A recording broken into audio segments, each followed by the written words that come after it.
back at 2023 and the 100 books that I read last year, I realized that I've discovered some true favorites. So I wanted to talk about those. This is not a top 10 list, although this kind of is a best of 2023. These are books that I read in 2023 that I discovered that I think are going to be all-time favorites for me. That for a long time from now, I'll think back about these books and love them and often reread a lot of them. There are 12 books here. 4-book series that I finished in the year, and I consider all of these just the top things that I've done. Now, if you want to discover what my number one in a lot of these different things are, best book series, best author, those kinds of things, look soon. I will be, at some point, putting together the 3rd annual Red Fury Book Awards, probably next week. I started it. It takes a lot of work to put together what I like to do for that video. So look for that soon. You can see some of these books talked about quite a bit more. Now, I'm not going to rank these. I'm going to just talk about these in the order that I finished them this year. And what I'm also going to do, since I don't want to talk about all 16 of these at length, that would be too long of a video, I'm going to tell you what month I finished them, and in the comment section below, I have a playlist of all of my monthly book reviews. So you can click on that month and hear me talk about some of these books quite a bit more. And what's interesting is if you go back and look at some of those, how over time I've come to love them even more than when I first finished them. So let's get started with January. I have 4 books or book series in January that go on this list. It was a stellar month, a fantastic way I started out my year with my first book of the year, which was Lonesome Dove by Larry McMurtry. Lonesome Dove is considered by many the Western. If you read one Western in your life, a lot of people say this is the one that you should read. And I would concur. I haven't read a lot of Westerns, but I've read a decent amount, and this book is magnificent. And I think it holds universal appeal because it has such a great cast of characters that people enjoy. It's plotted very well. Despite it being a very long book, it reads very, very fast. And there's just a lot of themes in there that are very interesting to think about. There's some redemption arcs in there. There's some coming-of-age arcs in there for some of the younger characters. And you will be introduced to Gus and Call, who are 2 of the best characters I've read in any genre. So my year started with Lonesome Dove, and it was one of the best books that I read last year. I finished a book series in 2023 in January called the Forever War Trilogy or the Peace and War Trilogy. There's not really a name to it because the 3 books are kind of loosely related. I discovered an omnibus of these books by Joe Haldeman when I was at my half-price bookstore, and I had always wanted to read the Forever War because it was a very award-winning book. A lot of people love this book, consider it one of the finest works of military science fiction that you'll read, and it did not disappoint. The Forever War is a tale of a soldier who, every time that he comes back from this war, because of the effects of time dilation, he feels very alienated in trying to reintegrate into society. This book was based off of, in many ways, Haldeman's experience as a soldier in the Vietnam War. And you hear about that with any war. You read about soldiers coming back from war and facing the alienation because what they've truly gone through, the people around them just can't relate to what they have done and what they've gone through. And the Forever War is very great at just isolating this theme and commenting upon it. Forever Free is the sequel, and although it's probably the least of the 3, it is a direct sequel. I feel that, unfortunately, it was kind of a book in search of an ending, because the last third of the book went a very different direction. But then Forever Peace, I think, is kind of the spiritual successor to Forever War, where thematically there's a really great idea in there. Whether or not, because reception is mixed, that you feel Haldeman pulled off that theme that he was discussing is up to you, but I think he really did. And I really enjoyed these 3 books. They do read pretty quickly, and this is a new favorite of mine, is this Forever War Trilogy by Joe Haldeman. A book that's a surprise to be on this list, although it shouldn't be a surprise because everybody, at least on BookTube, just raves about it, is Stoner by John Williams. What is the surprise is what this book is about. It tells you in the first page or the first chapter that this book is about William Stoner, and he's a unremarkable man who lived an unremarkable life. He was an unremarkable college professor, and this is his story. And the sum of all that equals something truly remarkable. I was shocked at the end how connected with this character that I felt. This is a work of literary fiction, and I think is a work that, given all the love that you see on BookTube, it's totally worth it. If you've not picked up Stoner by John Williams yet, I certainly recommend it. The fourth book that I discovered in January, which is a new favorite, is Legend by David Gemmell. Sometimes you read an author, and it only takes one book for you to be so excited that you add everything that author's written to your TBR. That's what I did with Gemmell. I keep saying this phrase when I talk about Legend, is that Legend by David Gemmell is the work of heroic fantasy that I didn't realize I needed in my life. It's sometimes cheesy, it's sometimes maybe a little predictable, but it is so cinematic in scope, and it's even more meaningful if you realize what was going on in Gemmell's life as he wrote this, and you kind of contrast that with what happens in the story. But this story of this old warrior, Druss the Legend, in this great fantasy tale coming down to maybe being his last battle ever and fight the forces of good versus the forces of evil. It's fantastic. And Druss has some of these kind of cheesy action hero type speeches that I just ate it up. I loved reading Legend by David Gemmell. Now, I did read the next one in the Drenai saga. I didn't like it as much, but I've been told that everything after that is a lot better. So I will be continuing this series this year in all likelihood. But Legend by David Gemmell is definitely a new favorite for me. On to February. I have two favorites in February, starting with a book that I don't know if I read this with my eyes, if this would have made this list. But as an audiobook, this is the best audiobook I've ever listened to. And that is Green Lights by Matthew McConaughey. Now, up front, if you like McConaughey, you'll probably like this book. If you don't like McConaughey, probably stay away. Because so much of this book is just him telling his life story and sprinkling it with a lot of his folk Texas wisdom. And you either like that brand of him, he's kind of his own brand, or you don't. But I have to say the audiobook performance is fantastic. I mean, McConaughey is an Oscar-winning actor. He knows how to deliver a line, and when he's delivering a line that he wrote, I mean, it doesn't get much better. This is a book that I really enjoyed listening to, and I'll definitely listen to this one again because it was so good. Green Lights by Matthew McConaughey. My other favorite in February is Swan Song by Robert McCammon. Now, McCammon is a new author to me. This was the first book I read by him, and absolute home run of a book. You often hear it compared to one of my favorite books, The Stand by Stephen King, because they're both epic length, post-apocalyptic novels, but they're very, very different. In this one of the biggest characters, frankly, is the Earth, as we are in this landscape of America that has gone through a nuclear event, and the harsh conditions that all of these people have to live through is almost a character in its own. And it really shows McCammon's gift at setting and tone. Absolutely fantastic. And some of these characters are absolutely remarkably drawn. Several of them were of the type that I connected with, and I didn't realize I connected with until something emotionally happened to them and I felt emotionally moved. Swan Song is a tour de force by a fantastic author who I will read a lot more in the future. All right, no new favorites in March, but a couple in April, starting with Born a Crime by Trevor Noah. Now, this was another audiobook listen, but unlike Green Lights, I think you could read this one and get just as much out of it. This is Trevor Noah's stories of growing up in South Africa during apartheid, and the title alludes to the fact that he himself was a crime because he is of mixed race parentage, and that is illegal in South Africa at the time. I'll be honest, I don't know if this is an indictment of my own education, but I think I learned more about apartheid in reading this book than any other source in my lifetime. This is a book that runs the gamut of emotions. There are times that you will just laugh out loud because it's funny. There are times you will cry. There are times that you'll be just excited. There will be times that you'll be angry. There is so much in this book. And if you've only known Trevor Noah as a comedian, his story here, I think, is something of importance because I feel this is not only a new favorite in 2023, but this may be one of the best memoirs that I've ever read. So pick up Born a Crime by Trevor Noah. No new favorites in May, but there was one in June, and this is another one by Robert McCammon, and that is Boy's Life. I don't know if I liked Boy's Life or Swan Song more.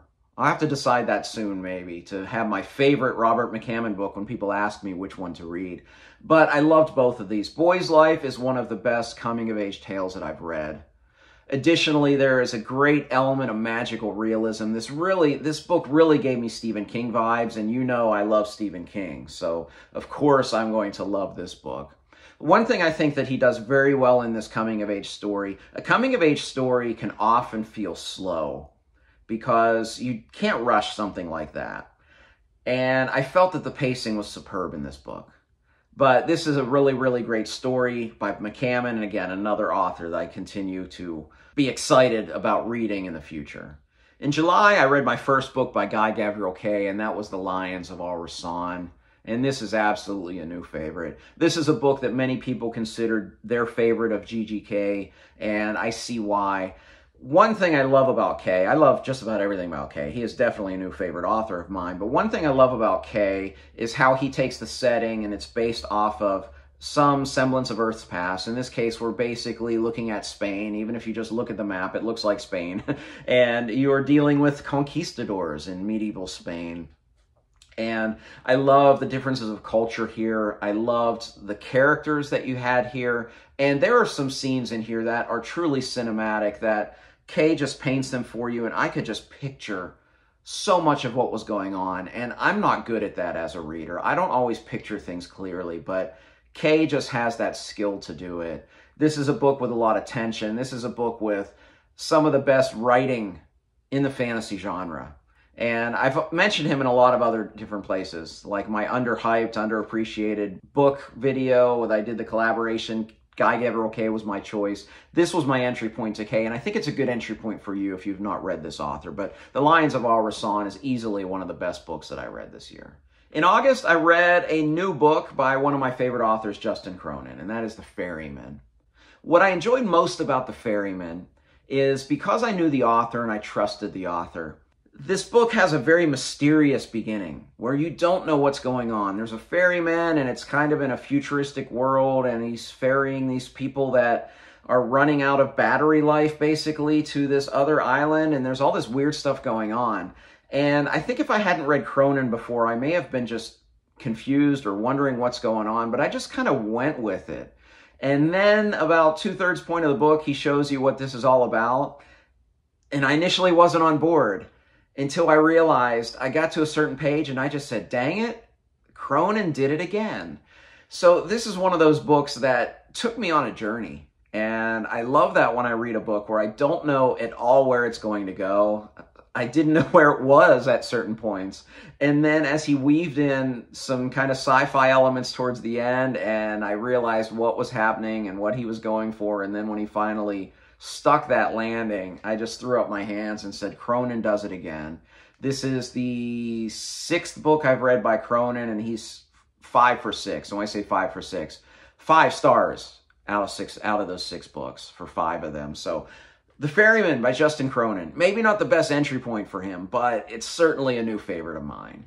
So January was a great month, and September was a fantastic month because in September I finished 2 of my favorite book series of all time. The first was the Empire Trilogy by Raymond E. Feist and Janny Wirtz. These 3 books took you on such a journey. This is a work of classic fantasy that in many ways doesn't feel like classic fantasy because it doesn't have all the tropes. So even though this was written, I think, in the 80s, this does not feel like a lot of those books in the 80s that are just Lord of the Rings clones. This feels much different. It's one of the earliest instances of fantasy being set in an Eastern-inspired world. This is on the other side of the rift from the Rift War saga of Raymond E. Feist, and it's a very Japanese-inspired tale. The 3 books span decades as you follow a female protagonist. Again, something not brand new, but somewhat unique for the time. And I just love these books. I loved the characterization. I love the plotting of these books, and the main character is probably a top 10 character of all time for me. So the Empire Trilogy by Raymond E. Feist and Janny Wirtz is fantastic. Even if you haven't read the Rift War saga, this is a series that I think that you will enjoy. If you want to hear me talk about all 3 books, I read the 3 books in July, August, and September. So you can find those wrap-ups in those months. But the final wrap-up is in my September book reviews video. The other book series that I finished in September was The Hyperion Cantos by Dan Simmons. And I love this one so much that a couple months later, when I made my top 10 works of science fiction video, Hyperion was #1. What was most remarkable for me with these 4 books is how different they were. The first book is frankly a literary masterpiece. Even if you don't want to read these 4 books, I recommend everybody to read Hyperion. It is a work where these pilgrims are traveling to see this mysterious creature called the Shrike, and they're all telling their story. So it's almost a bunch of short stories. And some of them will make you cry. Some of them are just so beautifully done. And they're all so different. They all feel like a totally different narrative voice. And frankly, it's a work of literature that happens to have a science fiction setting. It's not just a work of science fiction. The second book is almost steampunkish in its expanse of kind of the scientific ideas around this world while continuing that story. And I say world, universe is what I mean. And then the 2 Endymion books. One is an action-adventure tale, and one is kind of a more philosophical tale that's bigger on ideas than action-adventure. But I felt like I went on an important journey in reading these 4 books. And I'm so glad that I finally read the Hyperion Cantos, because it is not just a favorite of 2023, but my favorite work of science fiction.